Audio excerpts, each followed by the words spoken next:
Hello aspirants, இந்த வீடியோவில் வந்து நம்ம பாலிட்டியில் வந்து ஷெட்யூல்ஸ் அட்டவணை அப்படின்ற டாபிக் வந்து பார்க்க போகிறோம். நம்ம அரசியலமைப்பு கான்ஸ்டியூஷனில் பார்த்திங்கன்னா மொத்தம் 12 ஷெட்யூல்ஸ் இருக்குது, 12 அட்டவணை இருக்குது. ஸ்டார்டிங்லேயே 12 இருந்துச்சு அப்படின்னு பார்த்தீங்கன்னா இல்லை. 1950 அரசியலமைப்பை நடைமுறை கொண்டு வந்தபோது மொத்தம் 8 அட்டவணை மட்டும்தான் நம்மக்கிட்ட இருந்துச்சு. அதுக்கப்புறமா ஒன்று ஒன்றா சேர்த்து கடைசியில் இப்போ எவ்வளோ இருக்குதுன்னு பார்த்தீங்கன்னா 12 அட்டவணை இருக்குது. இதுக்கு மேலே கூட அட்டவணையை சேர்க்கலாம். அரசியலமைப்பு சட்டத்திருத்தம் மூலயமா வந்து என்னென்னா கான்ஸ்டியூஷனல் அமெண்ட்மெண்ட் கொண்டு வந்து அட்டவணையை இன்னும் சேர்க்க முடியும், அட்டவணையை நீக்கவும் முடியும். சரிங்களா? இப்போ தற்போதைக்கு வந்து எவ்வளோ இருக்குதுன்னு பார்த்தீங்கன்னா 12. அதை வச்சு தான் நம்ம அதை வந்து இந்த வீடியோவில் நம்ம பார்க்க போகிறோம். முதல் அட்டவணை பாருங்கள். முதலாம் அட்டவணையில் எதை பற்றி சொல்லியிருக்காங்கன்னா 28 மாநிலம், அப்புறம் 8 யூனியன் பிரதேசம், இதோடைய பேர்லாம் இருக்கும். 28 மாநிலம் என்னென்னலாம் இருக்குது, தமிழ்நாடு, ஆந்திரா, தெலுங்கானா, இந்த மாதிரி வந்து என்னென்னா மாநிலங்கள் பேர்லாம் இருக்கும். யூனியன் பிரதேசங்கள்னால் புதுச்சேரி, நியூ டெல்லி, அப்புறம் என்ன சண்டிகர், டயூடாமன், இந்த மாதிரி 8 யூனியன் பிரதேசங்கள் அது பேர்லாம் வந்து இருக்குது அப்படின்னு வந்து சொல்லியிருக்காங்க. முதலாம் அட்டவணையில் 28 மாநிலங்கள், அப்புறம் 8 யூனியன் பிரதேசங்கள், 8 யூனியன் டெரிட்டரிஸ் பேரும் இருக்குது அப்படின்னு சொல்லியிருக்காங்க. அடுத்தது பாருங்கள், இரண்டாவது அட்டவணையில் என்னென்னலாம் இருக்குது அப்படின்னு பார்த்தீங்கன்னா நிறைய பேர் கொடுத்துருக்காங்க. அவங்களுக்கான சம்பளம், அப்புறம் அவங்களுக்கு கொடுக்கப்படுற சலுகைகள், இதெல்லாம் பற்றி சொல்லியிருக்காங்க. யார் யாருன்னு பாருங்கன்னா குடியரசுத் தலைவர், ஜனாதிபதி, பிரசிடெண்ட் வந்து சொல்லியிருக்காங்க. ஆளுநர்னா ஒவ்வொரு ஸ்டேட்டு, அப்புறம் வந்து யூனியன் டெரிட்டரிஸில் இருக்கிற ஆளுநர், கவர்னர், யூனியன் டெரிட்டரினா லியூட்டினன்ட் கவர்னர், சபாநாயகர்னா ஸ்பீக்கர், துணை சபாநாயகர்னா டெப்யூட்டி ஸ்பீக்கர். யார் இந்த ஸ்பீக்கர் அப்படின்னு பார்த்தீங்கன்னா லோக்சபா பார்த்துருப்பீங்க, மக்களவையில் ஒருத்தர் உட்காந்துருப்பார்ல, நடுவில் உட்காந்துருப்பார். அவர் தான் வந்து அவையில் எல்லாத்தையும் மெயின்டைன் பண்ணுவார். அவையில் யார் பேசணும் பேசக்கூடாது முன்னாடியே அவர்கிட்ட பெர்மிஷன் வாங்கிட்டு தான் பேச முடியும். இந்த மாதிரி ஒருத்தர் இருப்பார், அவர் தான் வந்து சபாநாயகர். துணை சபாநாயகர்னு ஒருத்தர் இருப்பார். அவர் சபாநாயகர் வராத அன்னைக்கு அவர் வந்து பார்த்துப்பார் அந்த அவையை. அந்த அவைக்கு நடுவராக அவர் தான் இருப்பார். இது மாதிரி சட்டமன்றத்துலேயும் சபாநாயகர்னு ஒருத்தங்க இருப்பாங்க, துணை சபாநாயகர்னு ஒருத்தர் இருப்பார். அடுத்தது மாநிலங்களவை தலைவர், அவரை சொல்லியிருக்காங்க. மாநிலங்களவையோட துணைத் தலைவர், ராஜ்யசபாவில் தலைவராக ஒருத்தர் இருப்பார், துணை தலைவராக ஒருத்தர் இருப்பார். ராஜ்யசபாவுக்கு தலைவர் யாருன்னா வேறு யாரும் இல்லை, வைஸ் பிரசிடெண்ட், துணை ஜனாதிபதியை தான் மாநிலங்களவையோட தலைவராக வந்து போட்டிருப்பாங்க. அடுத்தது பார்த்திங்கன்னா வேறு யாரை சொல்கிறாங்கன்னா உச்ச நீதிமன்ற நீதிபதிகள் அண்ட் உயர் நீதிமன்ற நீதிபதிகள். உச்ச நீதிமன்றம்னா சுப்ரீம் கோர்ட்டில் ஒர்க் பண்ணுற நீதிபதிகள், ஜட்ஜஸ் எல்லாருமே. உயர் நீதிமன்ற நீதிபதிகள்னால் இருக்கிற 25 ஹைகோர்ட் இருக்குது இந்தியாவில், அந்த எல்லா ஹைகோர்ட்டுடைய ஜட்ஜஸ் அவங்களாம் பற்றியும் அவங்களோட சம்பளம் அண்ட் சலுகைகள் அதுவும் இரண்டாவது அட்டவணையில் சொல்லப்பட்டிருக்கு. சிஏஜி அப்படின்னா இந்தியாவோட தலைமை கணக்கு தணிக்கையாளர். இவர் தான் அரசாங்கத்தோட வருமானம், எவ்வளோ ஒரு பக்கம் வருமானம் வருது, இன்னொரு பக்கம் செலவு நடக்குது, ரெண்டுத்தையும் வந்து என்னென்னா வருமானம் செலவு ரெண்டுத்தையும் கரெக்டாக தான் கணக்கு கொடுத்துருக்காங்களா அரசாங்கம் அப்படின்னு என்னென்னா கணக்கு தணிக்கை பண்ணுவார், ஆடிட்டிங் பண்ணுவார். அவர் தான் சிஏஜி அப்படின்னு ஷார்ட்டாக சொல்லுவாங்க, comptroller and auditor general of India, இந்தியாவுடைய தலைமை கணக்கு தணிக்கையாளர். சரிங்களா? இவரை பற்றி நம்ம ஏற்கனவே வந்து போட்ட பாலிட்டியில் கொஷின் அண்ட் ஆன்சர் வீடியோஸில் வந்து நம்ம பார்த்துருப்போம். ஓகே, இது இவங்களுடைய சம்பளம் அண்ட் சலுகைகள் வந்து சொல்லியிருக்காங்க இரண்டாவது அட்டவணை ஃபுல்லாக.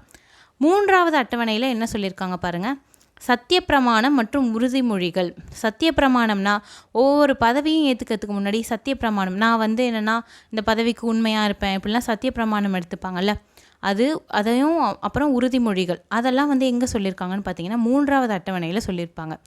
மினிஸ்டராக இருக்கட்டும், சிஎம்மாக இருக்கட்டும், இந்த மாதிரி பிரசிடெண்ட்டாக இருக்கட்டும், இது மாதிரி இருக்கிற பதவிகளுக்கெலாம் இது மாதிரி பதவி பிரமாணம் இருக்கும். அவங்களாம் எந்த பதவி பிரமாணம் எடுத்துக்கணும் அப்படின்னு சொல்லிட்டு வந்து இதில் சொல்லியிருப்பாங்க. அதான் மூன்றாவது அட்டவணை. நான்காவது அட்டவணையில் என்ன சொல்லியிருக்காங்கன்னா மாநிலங்களவையில் மாநிலங்கள் மற்றும் யூனியன் பிரதேசங்களுக்கான இடஒதுக்கீடு அப்படின்னு சொல்லி கொடுத்துருக்காங்க. ஏன் வந்து இதை சொல்லியிருக்காங்க அப்படின்னு பார்த்தீங்கன்னா அமெரிக்காலேயும் வந்து என்னென்னா 2 அவை இருக்குது. இது மாதிரி நம்ம நாட்டில் வந்து மக்களவை மாநிலங்களவைன்னு 2 இருக்குல்ல, அந்த மாதிரி வந்து என்னென்னா அமெரிக்காலேயும் இருக்குது. ஆனால் அமெரிக்காவில் பார்த்தீங்கன்னா மொத்தம் 50 மாநிலம் இருக்குது. ஒவ்வொரு மாநிலத்திலும் 2 பேர் தான் அங்கே போவாங்க. மொத்தம் 100 சீட்டு தான் அங்கே. ஆனால் நம்ம நாட்டை பொறுத்தவரையும் அப்படி கிடையாது. நம்ம நாட்டில் வந்து பாப்புலேஷன், மக்கள் தொகை பேசிஸில் வந்து பிரிச்சிருப்பாங்க. தமிழ்நாட்டுக்கு ஒரு ராஜ்யசபா எம்பி, மாநிலங்களவை எம்பி வந்து தமிழ்நாட்டுக்கு ஒரு அளவு இருக்கும். தமிழ்நாட்டுக்கு ஒரு 18 சீட்டு தான் இருக்குது. அது மாதிரி என்ன உத்தரப்பிரதேஷ் பார்த்திங்கன்னா அதுக்கு வந்து என்னென்னா ஒரு 31 சீட்டுன்னு நினைக்கிறேன். அவங்களுக்கு வந்து கொஞ்சம் அதிகமாக இருக்கும். ஏன்னா வந்து என்னென்னா அவங்களுக்கு மக்கள் தொகை அதிகம். அந்த மாதிரி மக்கள் தொகை அடிப்படையில் பிரிச்சிருக்காங்க ராஜ்யசபையோடைய சீட்டை. மாநிலங்களவையோட எண்ணிக்கையை வந்து பிரிச்சிருப்பாங்க. நபர்களோட எண்ணிக்கையை வந்து ஒவ்வொரு ஸ்டேட்டுக்கும் ஒவ்வொரு மாதிரி இருக்கும். யூஎஸ் மாதிரி இங்கே கிடையாது, அமெரிக்கா மாதிரி இங்கே கிடையாது. அந்த விஷயத்தை இங்கே சொல்லியிருக்காங்க அப்படின்னு சொல்கிறாங்க. மாநிலங்களவையில் ஒவ்வொரு மாநிலத்துக்கும் எவ்வளோ இடஒதுக்கீடு, யூனியன் பிரதேசங்களுக்கு எவ்வளோ இடஒதுக்கீடு அப்படின்னு வந்து அந்த விஷயத்த 4வது அட்டவணையில் சொல்லியிருக்காங்க. ஓகே, அடுத்தது 5வது அட்டவணை பாருங்கள். பட்டியலின பகுதிகள் மற்றும் நிர்வாகம் குறித்த கட்டுப்பாடுகள் அதை பற்றி சொல்லியிருக்காங்க. பட்டியலினம் பகுதிகள், அப்புறம் அங்கே அந்த பகுதிகளுக்கு என்ன நிர்வாகத்தில் என்னென்னலாம் சேஞ்சஸ் பண்ணணும் அதை பற்றி சொல்லியிருக்காங்க 5வது அட்டவணையில். சரியா? அடுத்தது 6வது அட்டவணை பாருங்கள். அஸ்ஸாம், மேகாலயா, திரிபுரா, மிசோரம் இந்த மாநிலங்களில் பழங்குடியினருடைய பகுதிகள் ரொம்ப அதிகம். அதனால் பழங்குடி பகுதிகளுடைய நிர்வாகம் குறித்த வந்து அந்த விதிகளெல்லாம் வந்து என்னென்னா 6வது அட்டவணையில் சொல்லியிருக்காங்க. சரியா? அந்த பகுதிகள்லாம் எப்படி நிர்வாகம் இருக்கணும், அதுக்கு வந்து என்னென்ன விதிகள் அப்படின்னு சொல்லிட்டு 6வது அட்டவணையில் சொல்லியிருக்காங்க. 7வது அட்டவணையில் பார்த்தீங்கன்னா 3 பட்டியல் பற்றி சொல்லியிருக்காங்க. மத்திய பட்டியல், மாநில பட்டியல், பொது பட்டியல். மத்திய பட்டியல் அப்படின்னா என்னென்னா இந்த பட்டியலில் என்னென்ன விஷயத்தெல்லாம் சொல்லியிருக்காங்களோ அதில் மட்டும்தான் மத்திய அரசாங்கம் வந்து சட்டம் போடணும். சரியா? மாநில பட்டியல்னால் இந்த பட்டியலில் என்னென்ன விஷயம்லாம் சொல்லியிருக்காங்களோ அதில் தான் மாநில அரசாங்கம் சட்டம் போடணும் அப்படின்னு சொல்லிட்டாங்க. இந்த மாதிரி 2 பட்டியல், மத்திய பட்டியல், மாநில பட்டியல், இது ரெண்டும் ரொம்ப முக்கியம். பொது பட்டியல் பார்த்திங்கன்னா 2 பேருமே வந்து என்னென்னா சட்டம் போடலாம். மத்திய அரசாங்கமும் போடலாம், மாநில அரசாங்கமும் போடலாம். 2 பேரில் வந்து யார் வேணாலும் இதில் சொல்லப்பட்டிருக்க விஷயத்தில் சட்டம் போட முடியும். ஆனால் 2 பேருக்கும் வந்து கான்ட்ரடிக்ஷன். 2 பேருக்கும் என்னென்னா மத்திய அரசாங்கம் ஒரு மாதிரி சட்டம் போட்டிருக்காங்க, மாநில அரசாங்கம் ஒரு மாதிரி சட்டம் போட்டிருக்காங்க அப்படின்னு பார்த்தீங்கன்னா யார் சொல்கிறத வந்து எடுத்துப்பாங்க அப்படின்னு பார்த்தீங்கன்னா மத்திய அரசாங்கம் சொல்கிறது தான் மாநில அரசாங்கம் இதில் கேட்டாகணும் பொதுப்பட்டியல் விஷயத்தில். அடுத்த அட்டவணை பாருங்கள். 8வது அட்டவணை.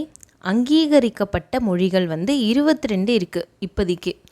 தற்போதைக்கு வந்து 22 அங்கீகரிக்கப்பட்ட மொழிகள் வந்து 8வது அட்டவணையில் இருக்குது. சரியா? 1950 ஆனால் எத்தனை மொழிகள் வந்து இருந்ததுன்னு பார்த்தீங்கன்னா 14 மொழிகள் தான் இருந்துச்சு. என்னென்னு பாருங்கள். அசாமீஸ், கன்னடம், ஒடியா, தமிழ், பெங்காலி மொழி, காஷ்மீரி, பஞ்சாபி, தெலுங்கு, குஜராத்தி, மலையாளம், சமஸ்கிருதம், உருது, ஹிந்தி, மராத்தி, இது மாதிரி ஒரு 14 மொழிகள் தான் இருந்துச்சு 1950வது வருஷத்தில்.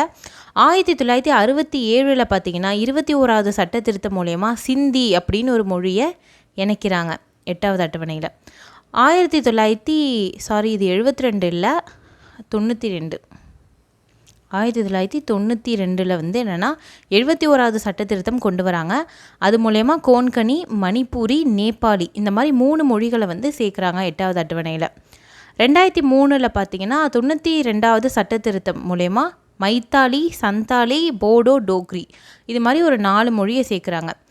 ஃபஸ்ட்டு 14 இருந்துச்சு, அப்புறமா 8 சேர்த்து இப்போ எவ்வளோ இருக்குது அப்படின்னு பார்த்தீங்கன்னா 22 மொழிகள் வந்து அங்கீகரிக்கப்பட்ட மொழிகளாக வந்து நம்ம அரசியலமைப்பில் இருக்குது. சரியா? ஓகே, அடுத்தது பாருங்கள். 9வது அட்டவணையில் என்னென்ன கொடுத்துருக்காங்கன்னு. சில சட்டங்கள் வந்து நீதித்துறை புனராய்வு செய்ய முடியாமல் வந்து விலக்கு அளிக்கிற சட்டம்லாம் இருக்குல்ல, நீதித்துறை புனராய்வு செய்யக்கூடாது அதை அப்படின்றதுக்காக என்ன பண்ணுவாங்க அப்படின்னா அந்த சட்டத்தை வந்து என்னென்னா எடுத்துகிட்டு வந்து இதில் வச்சுருவாங்க. 9வது அட்டவணையில் நாங்கள் அந்த சட்டத்தை வச்சிட்டோம் அப்படின்னு வந்து சொல்லிடுவாங்க. இந்த மாதிரி இதில் இந்த அட்டவணையில் வைக்கிற சட்டம்லாம் நீதித்துறை புனராய்வு செய்யாமல் இருந்தாங்க. பட் 2007 ஐஆர் கோயல்ஹோன்னு ஒரு கேஸ் நடந்துச்சு. அந்த ஜட்மெண்ட்டில் என்ன சொல்கிறாங்கன்னா 1973 கேசவானந்த பாரதி கேஸ் அப்படின்னு ஒரு கேஸ் நடந்துச்சு. அந்த ஜட்மெண்ட் வந்த நாளுக்கு அப்புறமா எந்தெந்த சட்டம்லாம் கொண்டு போய் 9வது அட்டவணையில் வச்சுருக்காங்களோ அது எல்லாத்தையுமே என்னென்னா நீதித்துறை புனராய்வு செய்யும் அப்படின்னு எந்த கேஸில் சொன்னாங்கன்னா 2007 ஐஆர் கோயல்ஹோ கேஸில் சொல்லியிருக்காங்க. சரியா? இதனால் இப்போ இந்த அட்டவணையினால் ஒரு யூஸுமே இல்லை. இந்த அட்டவணையினால் எந்த யூஸுமே இல்லை. பட் இருந்தாலும் வந்து 9வது அட்டவணை வந்து இன்னும் இருக்க தான் செய்யுது. இந்த கேஸில் இந்த அட்டவணையில் இருக்கிற விஷயத்தையும் வந்து என்னென்னா நாங்கள் புனராய்வு செய்வோம் அப்படின்னு சொல்லிட்டு நீதித்துறையில் சொல்லிட்டாங்க. ஓகே, நெக்ஸ்ட் என்ன சொல்லியிருக்காங்க பாருங்கள். 10வது அட்டவணையில் கட்சி தாவல் செய்பவர்களை தகுதி நீக்கம் செய்யும் அதிகாரம். கட்சி தாவல் செய்கிறாங்கல்ல, ஒரு கட்சியிலேருந்து இன்னொரு கட்சிக்கு வந்து என்னென்னா போயிடுறாங்க. இந்த மாதிரி போகிறதால வந்து என்னென்னா அவங்க எம்எல்ஏ எம்பி பதவியில் இருக்கும்போது கட்சி தாவனா அந்த பதவியிலேருந்து அவங்க தகுதி நீக்கம் செஞ்சிடுவாங்க. இது மாதிரி தகுதி நீக்கம் செஞ்சால் என்ன ஆகும் அப்படின்னு பார்த்தீங்கன்னா, இவங்களை வந்து என்னென்னா இவங்க வந்து என்னென்னா அந்த பதவியை விட்டு நீக்கிட்டாங்கல்ல, இதனால் அந்த பதவிக்கு வந்து இடைத்தேர்தல் வச்சு திரும்ப வந்து தேர்ந்தெடுப்பாங்க. எம்எல்ஏவாக இருந்தால் எம்எல்ஏ திரும்ப எலெக்ஷன் நடக்கும், இதே எம்பியாக இருந்தால் திரும்ப எலெக்ஷன் நடக்கும், ரீஎலெக்ஷன் வைப்பாங்க, பை எலெக்ஷன் வரும், இது மாதிரி இடைத்தேர்தல் வரும். சரியா? இது மாதிரி கட்சி தாவல் செய்பவர்களை தகுதி நீக்கம் செய்யணும் அப்படின்னு அதிகாரம் கொடுத்துருக்காங்க. இந்த அதிகாரம் வந்து யார் யூஸ் பண்ணி தகுதி நீக்கம் செய்வார் அப்படின்னு பார்த்தீங்கன்னா, சபாநாயகர் தான் செய்வார். லோக்சபாவில் சபாநாயகர் செய்வார், சட்டமன்றம்னாலும் சபாநாயகர் தான் செய்வார். சரியா? 11வது அட்டவணையில் என்ன சொல்லியிருக்காங்க பாருங்கள். பஞ்சாயத்துகளுடைய அதிகாரங்கள், பொறுப்புகள், மொத்தம் 29 விஷயங்களை பற்றி சொல்லியிருக்காங்க.